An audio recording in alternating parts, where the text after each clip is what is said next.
Joining me now, Khai Wu, Colorado Combat Club 7, July 24th. He makes his MMA return, stepping back into the cage, taking on Alejandro Rodriguez. Kai, thank you so much for joining me today.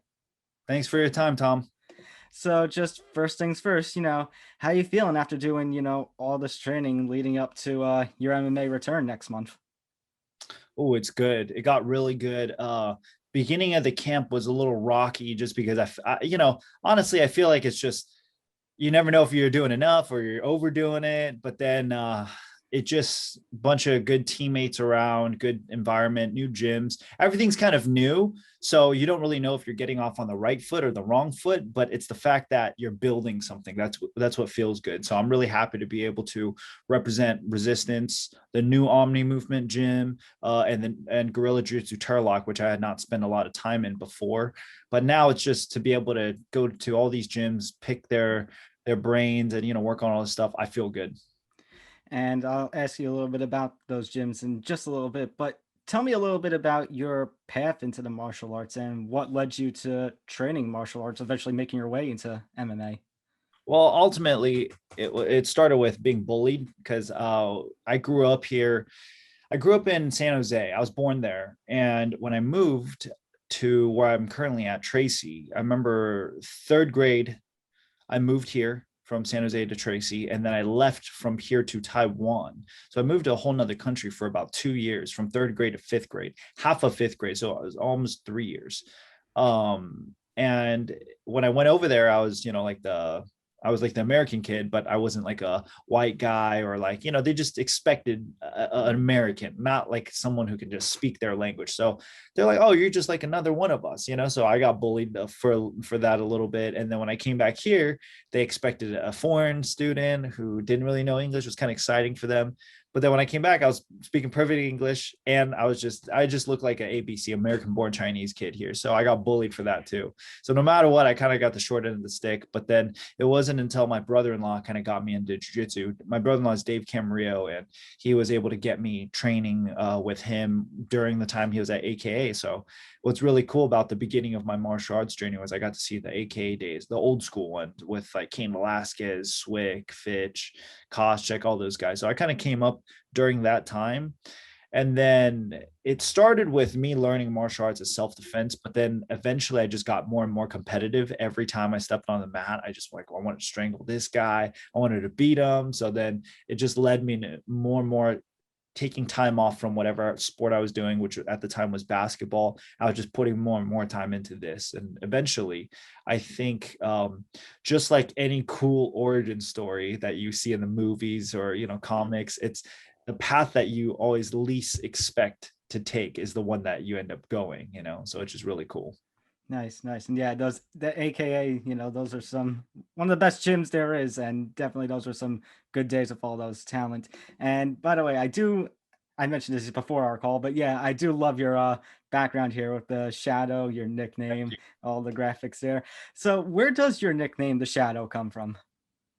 So the nickname the Shadow comes from one of my fights. It was my second amateur fight. After the fight, someone came up to me and they're like, oh man, it's like you're there but you're not.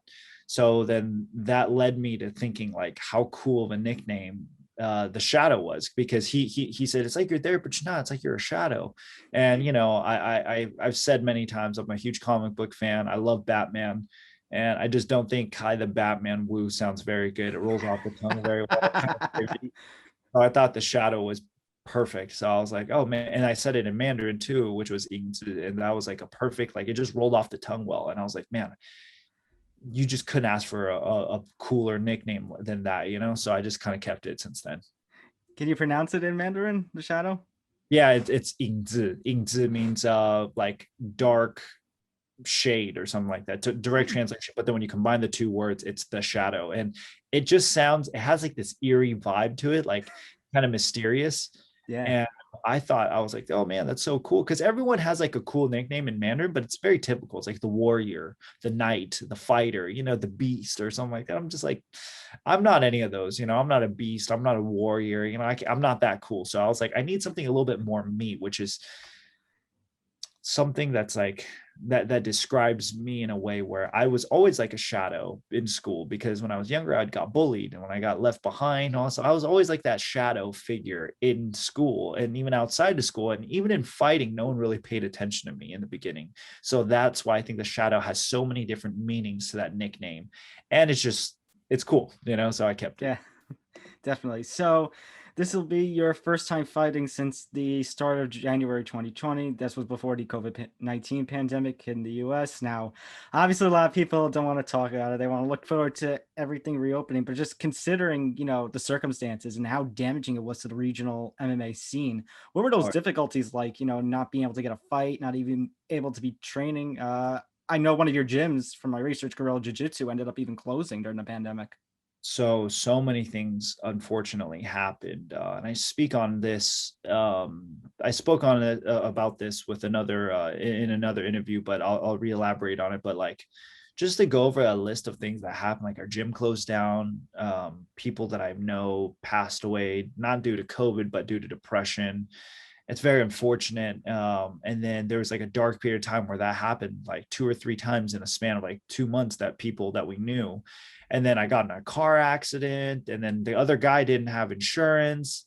And it was just like a mess, like just everything that you could think of going wrong. And I'm not trying to complain, but it's just to put into perspective of, I went from literally a 4 fight win streak, main eventing twice or even 3 times, because I main evented for Cali Cage Wars. I won a belt. The next fight, it was a co-main event. No, I believe it was a main event in Taiwan. I had like a multi-fight contract. Like who doesn't want these things, right? I was getting TV show offered, like just to show up on a TV show. I was getting these sponsor deals, got signed to Dodge Sports Management, everything that a fighter wanted. I was getting like this role. And then COVID happened, shut things down. My gym closed down. And then, a few of close friends of mine, that people that we knew took their own life. And then car accident happened. And even something like as small as we couldn't go out, right? I didn't want to get COVID, so I just stayed at home. So I door dashed. Even the food that I door dashed got sent to the wrong house. It's just like little stuff like, and I don't mean to complain about stuff like that, but it's just, like I kept saying too, I probably shouldn't have said this, but I kept going like, how much worse could things get? I just kind of said it just because I'm like, I could take it. And even stuff like that, and even in the car accident I got into, it's like the guy didn't have insurance, and he was like living out of his car supposedly. So it's like, oh man, how could of all people I could have hit or gotten a car accident with? And it was partially his fault. Legality wise, I don't want to get into it too much, but still, it's just, man, come on, and Like then everything bit by bit by bit. yeah, like you just couldn't find. Oh, here's another one. My credit card got hacked Oh like three no. times. It's just like one thing after another, one thing after another. It got so bad to where I was like, I feel like I got cursed. I was like, something's got to be wrong here, So it was really rough for a little bit of time. And then, I realize it's all perspective. You could either look at things like and just go like, man, you could literally count how many bad things could happen to me, and I could just count it and every day just kind of complain. Or I could look at it and just go like, how much worse could things get? I could have lost my life, lost a limb, lost an arm during a car accident. I came out unscathed. I even look at it as like a blessing in disguise. I had a car. I was talking to some friends of mine. I was like, hey, I wonder when I'm going to get my second car, like a new car. Every human being, I think, gets 4 cars in their life. The first car you get is the hand-me-down. The second one is the one that you can afford. The third one is like when you're mid-30s. That's your nice car, and your retirement car, which is in your 50s, right? So I thought of that. And I was talking to some of my friends. I was like, I wonder when I'm going to get my next car. 2 days later, I get in that car accident, and then I get a brand new car. So at the end of the day, I still got a brand new car out of it. It's kind of nice, so I have to take a positive outlook on things. So to answer your question, to see all that happen, and, back then we didn't have any interviews, we didn't have anything, to now, I'm chatting with you, and I have a fight coming up. There's a live audience. So it turned around. It's slowly turning around. And I'm just glad that I had people around me, and also I had the discipline myself to be positive during all those times. I know it gets annoying and it's really cliche to say, but I can't tell you how important it is to practice the discipline of being positive during times like that, you know. So I'm here now. I'm really excited and I'm really grateful for the opportunity. It's an amazing outlook to have. Now, how beneficial have the Omni movement and Gorilla, how have those been, in terms of your success and development as a fighter thus far? And then you mentioned resistance Mm, in the preparations for this fight. Has resistance maybe, filled a gap from, say, Gorilla's closure? absolutely. Every gym has something new to offer. If they don't, that just means you're not looking. You know what I'm saying? I got Alexis Davis at Resistance. We have Darren BC who fought Kid Yamamoto in the UFC. You know, we have some like UFC vets, man. You know, I could really take a look at how their career went, how their career is, and the pointers that, you know, the lessons that they learned, they're passing it down to guys like me and everyone else on the team. So I'm very, very grateful for that. There's a different atmosphere at every gym. So when you go in, you can kind of adapt to the environment just like you would in a fight, you know? And I was very fortunate too during the pandemic. I was able to go visit Black House up in SoCal and train with guys like Kenny Johnson, Coach Rage. So it was really nice to mix it up over there too. And I'm very fortunate for that as well. So Omni and Gorilla, the development from them has always been from the very root. I was always with Steve Chow from Omni Movement. I was always with my brother-in-law, Dave Camarillo, at Gorilla Jiu-Jitsu. And I mentioned time and time again, the nice things about these gyms is that we're not a big gym. We're not like, we don't have like a stable of 50 fighters, you know? We have a smaller roster, but that also means you get more individualized attention, you know? There's a trade-off, obviously, which is, you know, your partners, you know, your training partners' tendencies and whatnot. But at the same time, you get the focused, individualized attention. Like instead of just getting like pad work for like once a week with Steve, I get it 3 to 4 times a week, you know, and multiple times a day. So I got to increase my striking, offense, defense, and IQ, and just overall in general, I got to increase my skill set a lot more because it was more like tailor fitted to me. So that is the nice thing about having smaller teams. And then Resistance brought that. They got, you know, tons of amateur fighters to pro fighters. So when I go in there, it's not so much individualized, but at the same time, you get the work. You know what I'm saying? So it's a great yin and yang balance, and I love it. I'm very happy for it. Now, in doing some research on you and your career, I found basically one piece where you talked about some struggles on the amateur circuit, where basically now you went 3-1 in your little over a year there, but you talked about like so many, times where your fights kind of fell through. What was that like? Yeah, I have no idea. I'll be honest. I think as an amateur, there's a lot of like different levels. You know what I'm saying? There's like a D1 wrestler that's an amateur fighter, and then you have a guy that just trains out of someone's garage that wants to be a fighter. You know, we call them the IG fighters, the social media fighters. And I think because of how unintimidating I look, I have no tattoos. I work so hard, but I don't know why I don't have like a six pack, or like, you know, I don't look very strong. I don't know what's going on there. Like I got to blame my parents' genetics, but I just don't look very intimidating. So I think in the beginning, when I got fights, people didn't know who I was. Again, I was like the shadow that no one really paid attention to. My first fight, I got a knockout, and it's not very often you get knockouts as an amateur. I guess if you're not from like a big prestigious gym, they're just like, oh, who is this kid on the block? And after I knocked my first guy out, and then my second fight, it was like a brawl. Like I got knocked down the fight, woke back up as the ref almost stopped the match, double legged the guy off the wall, and I won a split decision off that. My third fight, knocked another guy out in the second round. And these guys are all kind of bigger than me. I didn't really cut much weight. So I think people were kind of like, oh, shoot, like this guy I don't want to get knocked out as an amateur. He's a risky fight. Why am I going to take this? So I think it was a bit of that. And also it was a bit of just really bad timing. Like I was supposed to get a title shot for some West Coast or East Coast, some kind of like coast fight league, but then the whole event got scrapped. So I had stuff like that, but then I also had like the ridiculous excuses where it's like, oh, my dog ran away, and I look up my opponent's social media and he never had a dog, you know, or something like that. It's just absurd, you know, like someone said, oh, I got in a car accident. I'm like, oh, well, I'll pay for your Uber if you could get here. And they're like, oh, no, I kind of hurt my back during the car accident. I'm like, oh, okay, I understand that. You know, I feel really bad. Hopefully you're okay. And then later on, they show up at the fight event. They're just watching fights. I'm here supporting my team. And it's like, you look perfectly fine, man. Like if you don't want to fight, you know, don't waste my time, because then my parents have to fly back from Asia to watch me fight and all this other stuff. And they're just spending so much money on plane tickets. That's why I also got a little bit of pressure from them to turn pro. So yeah, I wasn't able to get a lot of amateur experience. That's why I was looking forward to tournaments. I really wanted to do tournaments as an amateur, but I even did a Muay Thai tournament before.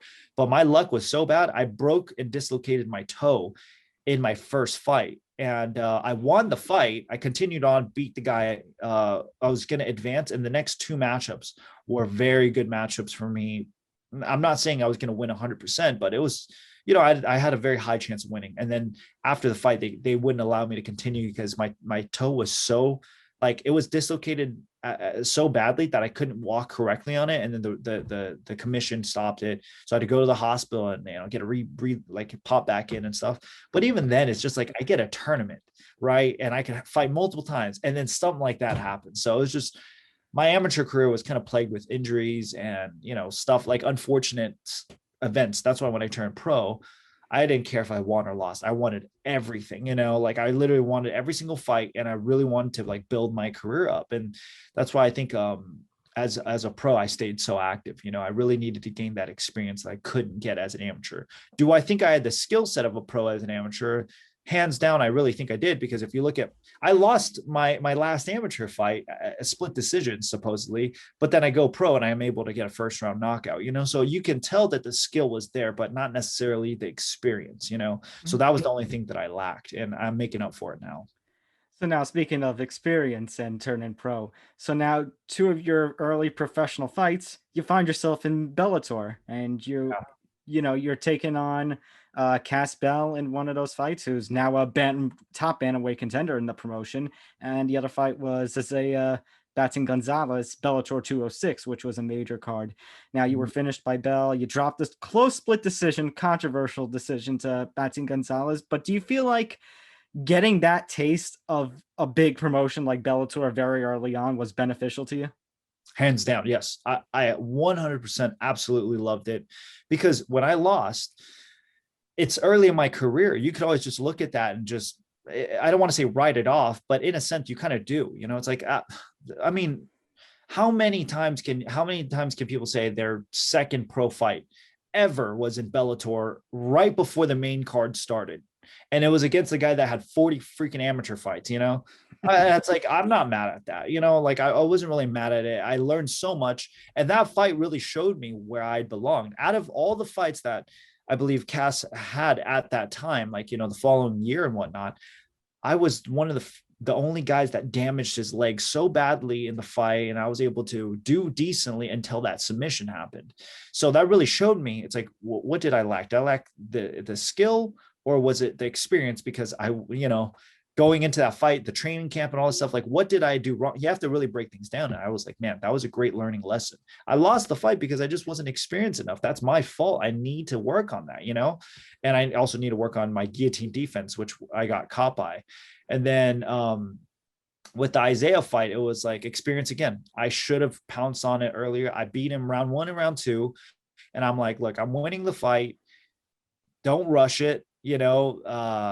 Just win off points, and then I should have realized I'm in the guy's hometown, San Jose, AKA, it's his hometown and whatnot. Like, I should have realized that and just really took the judges out of the equation. That was my fault, even though, yeah, I don't think we should have to worry about bad decisions, but at the same time, I put myself there. So in the future, it's like no more decisions, and then I was also fighting the next few fights with a fractured shin. My last fight in Taiwan 2 weeks before, I had a broken nose. So ever since the last Bellator fight, I've been on a streak, but I never really was able to fight at 100% capacity.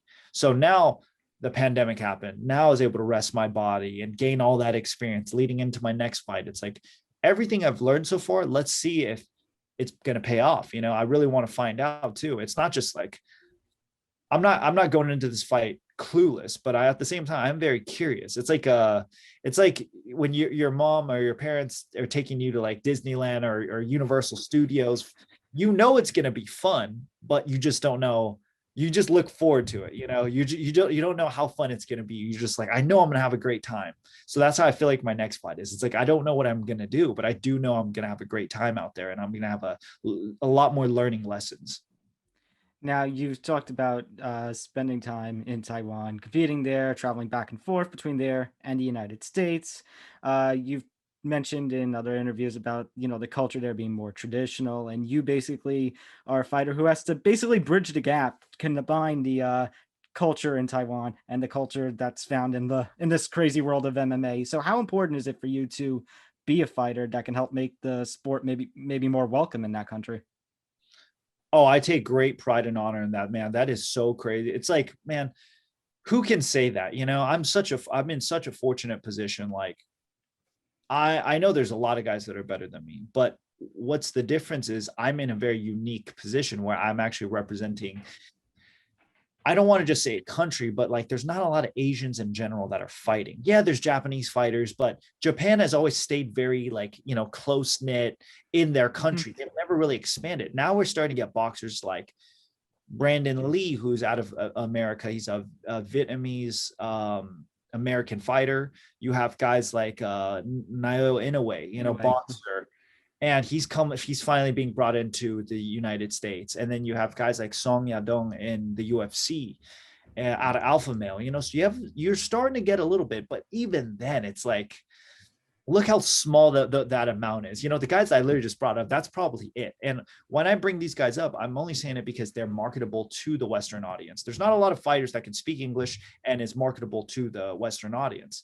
So to be able to bridge that gap and represent a little bit of Asia and come here and speak on the culture that I grew up and just kind of educating people that like just about the cultures and it's you got a lot of like Nigerians like Adesanya, you have like Francis and Ghana Kamara Usman, just to see them kind of like represent their people and then for me to represent mine, it's awesome, like just to represent Asia in general because you know it's not every day you could do that, and it's really cool for me to be able to do that, especially with my culture and my parents, like the way they are, to have them kind of see that their son's doing. I was never really good in school, so to have them be proud of something. And it's not just like, oh yeah, my son's a doctor or my son's a lawyer, the typical Asian careers, but to have them go like, oh yeah, my son's representing a whole, not just nation, but like just Asians in general, like to represent us Asians in the Western culture. It's just really cool, especially with the way our history has been in the Western culture. You always had like this little bit of a clash and racism and, the stuff that we had to do to fight to get where we are today.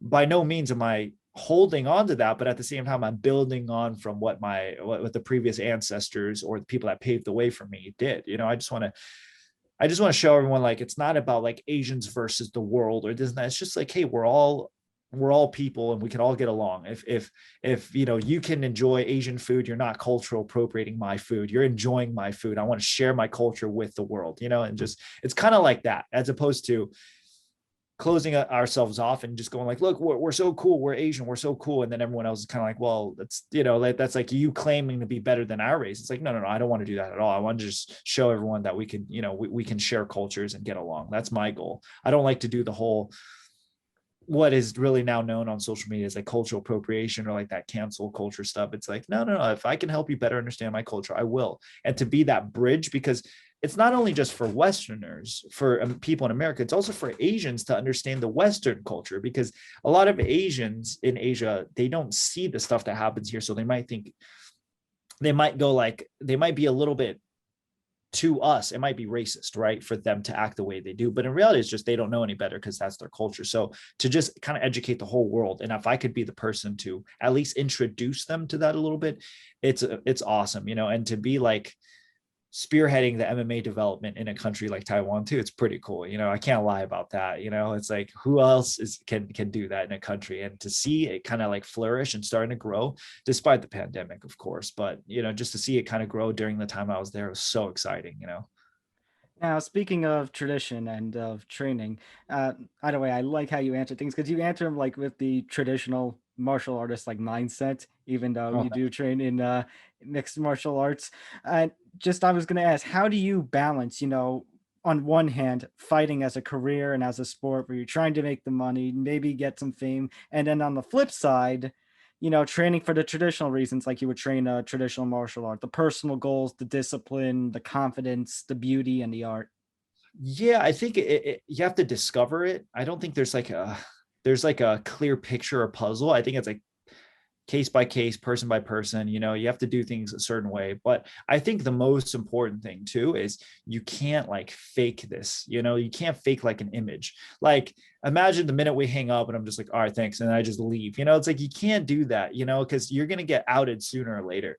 You need to be honest. And a lot of people, like, I get the whole Colby Covington thing. I understand you need to empathize with people, but I feel like I'm in such a unique position where if I'm not genuine, I'm going to get called out and there's going to be like this big backlash. So you need to be able to represent yourself. That's why in the beginning of my career, I never came out with that Conor McGregor swag or like, like I wasn't talking, like I wasn't saying like, you can't do nothing. I didn't say any of that stuff because it's not me. I never got tattoos because it's not me. As cool as I think it is, I just don't think it fits my image and it's like me, I'm not wearing like these Louis Vuitton or Gucci bags that McGregor was running into the gym with, his like, Calvin Klein like shirt, boxers, like he flaunts that. It's awesome. I love it. I literally look at his stuff and I'm like, that's awesome, but that's not me, and I know that. I think you need to be very honest with yourself as a martial artist. You can't be a guy that's like, I have knockout power, I drop all my training partners. You need to be honest with yourself. If you don't have speed and power, you need to work extra hard to make up for it in the areas that you lack. So I think as a martial artist coming up, I never thought of what I could have been or could be. I always just trained and think of like what I should be. And the reason why I say that is because you imagine things, like as a fighter, I was like, I imagine I am like Conor, but then it's like there's like a lot of great philosophers out there because I love philosophy. It's like, if you sit at home and think too much in your own head, you're just thinking, and you're just thinking with your own thoughts. Whereas a lot of times you need to kind of like make mistakes for you to learn, to calculate and kind of reevaluate your whole career. So I knew when I was in the amateur scene, there's a few fights where I saw how my opponents taunted me and how they underestimated me. And I learned a lot of mistakes from the people around me. I just took a lot of the mistakes that they made and I kind of learned from it. And after I learned from it, I'm like, you know what? I'm not going to do that. I'm not going to underestimate my opponents like the way they do me. I'm going to be more prepared. And honestly, I took a lot of inspiration from Batman because he was the only guy with no superpowers among the Justice League, So when I watched him, I was like, how did he do things? How is he always so prepared and so like freaking badass, yet he wouldn't like say much? And he was kind of like arrogant, but in a way where he would just like, it was just part of him, you wouldn't think that it was arrogance, you just go, oh, that's Bruce Wayne, that's Batman, So I kind of had to like take a look at that persona. And especially with like the whole Asian culture, we did grow up using our mouth to talk. We usually handled things with like, if you say you're good, it's like Bruce Lee. If you say you're good, you think, if I say I'm good, you think I'm boasting. If I say I suck, you think I'm lying. So it's like, no matter what I do, there's going to always be that. So I think honestly, just being, sounds cliche, but being genuine and just kind of like figuring it out yourself. Don't take too much advice from one area, just kind of like figure it out along the way. And I realized, trash talk isn't really my thing, but people love, like when I talk about boba before my fights, like drinking boba and like, making jokes, and they like the way my fighting style is. And I kind of realized, I'm like, this is me. When I fight, I feel like this is me. This is how I feel. You got to get creative. And that was just kind of how the way I built my career, just like with a clean slate, clean canvas. And I was just starting to paint my own picture. I never looked at anything and kind of like try to emulate. I was just like, yeah, just kind of be me and be respectful the way my parents raised me, and I think that's where it led me to today. Love it. And as you're thinking of you're talking about the Batman comparison, I'm just thinking it's what might be perfect slogan. What would Batman do? Yeah, exactly. I asked myself that all the time. I was like, what would Batman do? And like in the middle of the night, he'd be training. I'm like, oh, I'm training then if Batman did it, So that's the way I kind of thought. So let's get into this fight. You're going to be taking on Alejandro Rodriguez, only 2-1. Like you, hasn't fought in the pandemic era, but he's coming off 2 first-round submissions. Have you or your team basically had a chance to look at him, have an opinion on him as a fighter? Yeah. We did, but this is one of the first few fights. And I usually don't say this because, you obviously don't want to keep, you don't want to throw your game plan out there. Mm-hmm. But this is one of the first few fights where I've ever looked at and just kind of gone like, let's not go in there with a game plan. Like seriously, There's no game plan going into the fight. Like wherever the fight goes, I'm confident enough to where I can handle myself. So if it goes to the ground, people don't know I have jujitsu. I started off with jujitsu. People don't realize that I was kind of stupid in my past fights where I never used my jujitsu, just because I love striking so much. I was stubborn. So people don't realize that I can grapple if I wanted to. It's just, I always thought, I was like, no, let's keep it on the feet and get like a highlight. Who doesn't like a knockout highlight? It wasn't until like my third amateur fight where I got that choke. I was on the ground and I was like, man, how cool would it be if I got a bonus? Because I remember talking to the promoter. This is like a behind the scenes story. I was talking to the promoter. He asked me, he was like, hey, what round are you going to get the finish in? I was like, if I get the fight done in one round, are you going to throw a little bonus? He was like, I'll make it happen if you get it done in the first round. I was like, okay. And I was kind of talking out of my ass, just like just to get him going, like, hey, I just wanted to come back and fight again, Mm-hmm. And what people don't understand is like, I wasn't taken in and favored from the start. I was on the very undercard in the very beginning because they're just like, oh, he might be something, but let's not focus on him. They focus on a bunch of other fighters, international fighters. So when they brought me in, I had to like work my way up. So I would talk a little bit to the CEO. I'd be like, if I get this done first round, throw me a little extra, like, cash. And he was like, okay. So in the first round, after I took him down and whatnot, I wanted to stand it back up and like light my opponent up on the feet. And I was just thinking, I was like, oh shoot, there's a cash bonus if I win. So then I just went for the submission. I got the submission. I was like, man, I forgot I had jujitsu. Like I literally just blanked out. And I was like, I was on the ground the whole time. I was like defending. I was like, I need to stand it back up. And I'm like, what am I doing? I've been doing jujitsu since I was 9. That's my first sport, And then ever since then, the next few fights, I was like, I'll sprinkle in a little jiu-jitsu here and there, but I still want to knock people out. So I'm done being stubborn. I'm an MMA fighter now. I'm not just a striker in MMA. I'm an MMA fighter. So honestly, going into this fight, there's no game plan. And it's not like I'm saying this to throw my opponent off. It's literally just because I've been working on my grappling. I've been training since I was 9. I took jiu-jitsu Pan Ams when I took, even though it was just a white belt, Pan Ams is one of the most prestigious tournaments in jiu-jitsu. I took second, US Open and all this other tournaments. And as a blue belt, I could compete extensively. And when I was a kid, my brother-in-law would put me in the kids division, the juvenile division, which was teens. And then he'd have me move up and go against the adults. So it's like, I'm like, I've been grappling for so long. What am I doing? Why am I not showcasing my jiu-jitsu, So I really think this next fight, there's no game plan. Just go in there, have fun. My last fight, I was having fun in the third round and I was doing great. I need to just go in there and have fun. I can't go in there with such a strict game plan and like, I gotta do this. Like I can't have a game plan. I need to just go in there and paint the picture that I'm usually good at painting. And the only reason why I say this is because he hasn't fought in over a year.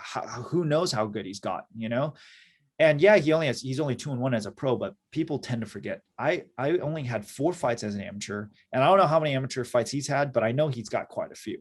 He's even won a title as an amateur. I never won a title as an amateur, So he's a lot better than his record shows, 2-1. That doesn't say a whole lot, And I don't care who your opponents are. Getting 2 first-round finishes back to back, that's not easy.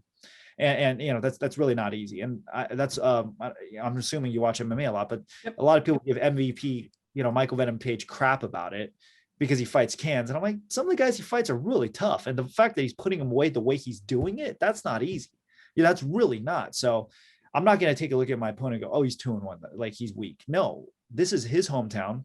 I'm going into his territory, higher elevation in favor of him. And he is training in the higher elevation all this time. This is like, he's used to this. So I'm visiting him. I'm like the away crowd, he's the A side. I'm the B side. So don't get it twisted. He's very dangerous, but at the same time, if I went in there with the game plan and it didn't work, I'd be stuck and I'd just be like, oh crap, the game plan didn't work. But if I go in there with no game plan and something starts working, I'll just make it start working. I'll just stick to that. If it doesn't work, I'll change. You know what I'm saying? So it's one of those fights where it should go anywhere. And if it goes anywhere, I should be ready to go there. And one last thing for me. So what is the ultimate goal in this journey of MMA? Is it to be a Hall of Famer champion? Is it to be an influence on people? Is there something more personal to it? What's the end goal? I think if you ask me in fighting, the end goal in fighting, no joke. It's really just to be the best version of myself I can be. And if that leads me to be a Hall of Famer, that'd be a blessing. If it just leads me to breaking in top 10, I'm glad with that. I was always the kid that was always told that I couldn't do something. So the fact that I'm even here where I am today, it's already far more than people expected. I'm no longer fighting for people's expectations now. I'm fighting to find out how good I could be, and also to, you know, make my parents proud. That's my ultimate goal. But if you ask me in life what I want to do, I want to use my fighting platform and just build a better like world than I came in. You know, like I want to create like a like, you know, imagine guys like McGregor making so much money. I want to build homes for homeless people, create a program for like, you know, kids and social workers where they can help them find a better home. It's like, you can't create change if you're just kind of bandaging everything up. I want to actually create like a, I don't know if you watch the Batman movies, but at the end of The Dark Knight Rises, he had that home for all these like orphanage, you know, Yeah. whatnot. It's like I want to create a place where there's a gym for kids to come in and train. There's a ecosystem of my sponsors where they can fund certain, like as a tax write-off for their business, where they can help sponsor some of these kids, give them cool clothes that so these kids won't get laughed at the way I did when I was younger. Cause I was like dressed like me and my mom weren't the richest. So I had to buy like large shirts from TJ Maxx and Marshalls. It just didn't look good. I got made fun of for that. So now I have all these sponsors that I don't have to buy a single new shirt.